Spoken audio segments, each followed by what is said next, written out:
ನಮಸ್ಕಾರ ಹಾಗೂ welcome to ಅಮ್ಮಾಸ್ kitchen.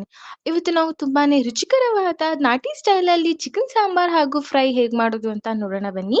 ಮೊದಲಿಗೆ ಸಾಂಬಾರ್ಗೆ ಬೇಕಾಗಿರೋ ಖಾರನ ರೆಡಿ ಮಾಡ್ಕೊಳ್ಳೋಣ. ಅದಕ್ಕೆ ಬೇಕಾಗಿರೋದು ಈರುಳ್ಳಿ ಟೊಮೆಟೊ ಮನೇಲಿ ಮಾಡಿರೋ ಮಟನ್ ಸಾಂಬಾರ್ ಪುಡಿ.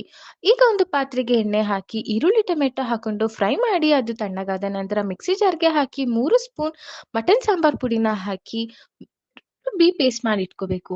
ನಂತರ ಮಸಾಲಾಗೆ ಕಾಯಿ, ಶುಂಠಿ, ಬೆಳ್ಳುಳ್ಳಿ, ಕೊತ್ತಂಬರಿ ಸೊಪ್ಪು, ಕಡಲೆ, ಗಸಗಸೆ, ಚಕ್ಕೆ, ಲವಂಗನ ತಗೊಂಡು ಮಿಕ್ಸಿ ಜಾರ್ಗೆ ಹಾಕಿ ರುಬ್ಬಿ ಮಸಾಲ ರೆಡಿ ಮಾಡಿಟ್ಕೊಳ್ಳಿ. ನಂತರ ಒಂದು ಪಾತ್ರೆಗೆ ಎಣ್ಣೆ ಹಾಕಿ ಈರುಳ್ಳಿ, ಅರಿಶಿನ ಹಾಕಿ ಫ್ರೈ ಮಾಡ್ಕೊಂಡು ತೊಳೆದಿಟ್ಕೊಂಡಿರೋ ಚಿಕನ್ನ ಹಾಕಿ ರುಚಿಗೆ ತಕ್ಕಷ್ಟು ಉಪ್ಪನ್ನ ಹಾಕೊಂಡು ಚೆನ್ನಾಗಿ ಮಿಕ್ಸ್ ಮಾಡಿ ಫ್ರೈ ಮಾಡ್ಕೊಳ್ಳಿ.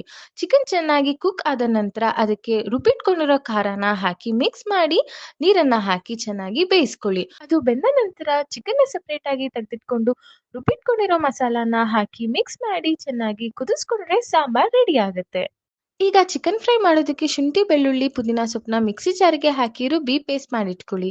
ನಂತರ ಒಂದು ಪಾತ್ರೆಗೆ ಎಣ್ಣೆ ಹಾಕಿ ಈರುಳ್ಳಿ, ಅರಿಶಿನ ಹಾಕಿ ಫ್ರೈ ಮಾಡಿಕೊಂಡು ಅದಕ್ಕೆ 1 ಸ್ಪೂನ್ ಅಚ್ಚ ಖಾರದ ಪುಡಿ, 1 ಸ್ಪೂನ್ ಗರಂ ಮಸಾಲ, 1 ಸ್ಪೂನ್ ಧನಿಯಾ ಪುಡಿ ಹಾಕಿ ಮಿಕ್ಸ್ ಮಾಡಿ ರುಬ್ಬಿಟ್ಟಿರೋ ಪೇಸ್ಟ್ನ ಹಾಕಿ ಚೆನ್ನಾಗಿ ಫ್ರೈ ಮಾಡ್ಕೊಳ್ಳಿ. ರುಚಿಗೆ ತಕ್ಕಷ್ಟು ಉಪ್ಪನ್ನ ಹಾಕಿ ಮಿಕ್ಸ್ ಮಾಡಿ ಸಾಂಬಾರಿಂದ ತೆಗೆದಿಟ್ಟಿರೋ ಚಿಕನ್ನ ಹಾಕಿ ಚೆನ್ನಾಗಿ ಕುಕ್ ಮಾಡಿಕೊಂಡು ಕೊನೆಗೆ ನಿಂಬೆ ರಸನ ಹಿಂಡಿದ್ರೆ ರುಚಿಕರವಾದ ನಾಟಿ ಸ್ಟೈಲ್ ಚಿಕನ್ ಫ್ರೈ ಸಾಂಬಾರ್ ಮುದ್ದೆ ಜೊತೆಗೆ ಸವಿಯಲು ಸಿದ್ಧ. ಸಾಂಬಾರಲ್ಲಿ ಚಿಕನ್ನ ತಿಂದು ಬೋರ್ ಆಗಿದ್ರೆ ಈ ರೀತಿಯಾದ ಡಿಫ್ರೆಂಟ್ ಸ್ಟೈಲಲ್ಲಿ ಚಿಕನ್ ಫ್ರೈ ಮಾಡಿಕೊಂಡು ನೀವು ಕೂಡ ತಿನ್ನಿ.